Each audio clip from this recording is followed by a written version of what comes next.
Ռուսական բանակը հրթիռներով ու անօդաչու թռչող սարքերով նոր համակցված հարված է հասցրել Ուկրաինային։ Կիևը հայտնում է, որ ռուսներն օգտագործել են թևավոր, բալիստիկ և հիպերձայնային հրթիռներ։ Զելենսկիի տեղեկություններով ռուսները հարձակվել են 68 հրթիռներով ու մոտ 430 տարբեր տեսակի դրոններով, որոնցից 58-ը ուկրաինական հոպը խոցել է։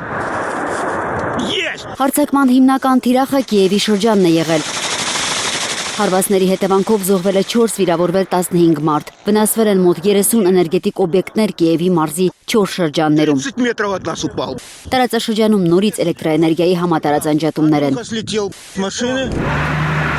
Խարկովի մարզում ռուսական օդային հարվածի հետևանքով զոհվել են ավտոբուսի վարորդը և 2 ուղևոր։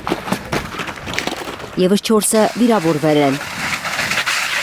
Հարվածների տակ են եղել նաև երկաթուղային ենթակառուցվածքները։ Փոխվարչապետ Դմիտրի Կուլեբայի խոսքով դրոնների հարձակումից շոկեքարշ է վնասվել։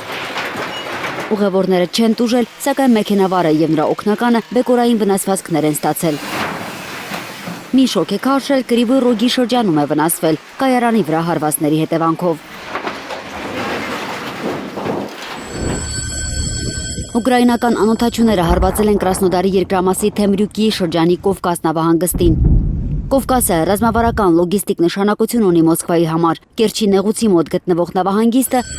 կապում է Սև ծովը Ազովի ծովի հետ, ապահովում կապը Ղրիմի հետ։ Ռուսական կողմը հայտնում է 3 վիրավորի մասին։ Փոխադարձ հարվածներին նախորդել են Ուկրաինայի նախագահի նոր աղմկահարույց հայտարարությունները։ Զելենսկին քննադատել է Վաշինգտոնի 30 օրով ռուսական նավթը պատժամիջոցներից ազատելու որոշումը և պնդել, որ դա չի նպաստի Ուկրաինայում խաղաղության հաստատմանը։ Հակառակը, Ռուսաստանը մոտ 10 միլիարդ դոլար կստանա պատերազմի համար։ Պատժամիջոցների թուլացումից առաջ էլ Ռուսաստանի բյուջեն օրական լրացուցիչ մոտ 150 միլիոն դոլար էր ստանում նավթի վաճառքից, ըստ բրիտանական Financial Times-ի։ Զելենսկին բանակցային պրոցեսը համեմատել է Սանտա Բարբարա սերիալի հետ և հայտարարել, որ ամեն ինչ Վաշինգտոնից է կախված։ Ամերիկացիները հայտարարել են, որ պատրաստ են հանդիպել, բայց միայն Ամերիկայում, քանի որ պատերազմը և անվտանգային իրավիճակը հիմա թույլ չեն տալիս նրանց լքել Միացյալ Նահանգները։ Ուկրաինան հաստատել է, որ պատվիրակությունը պատրաստ է թռչել Մայամի կամ Վաշինգտոն։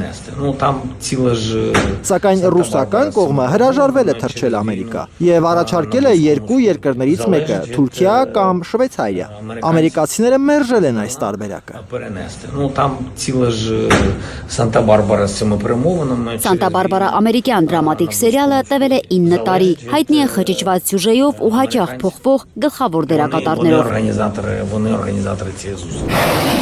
Սակայն ռուս-ուկրաինական պատերազմից տարածվող կադրերը, որոնք մարտաֆիլմ են հիշեցնում, իրականություն են։ Ծովինար Բարխուդարյան, Անի Ղանդիլյան, Հայլուր։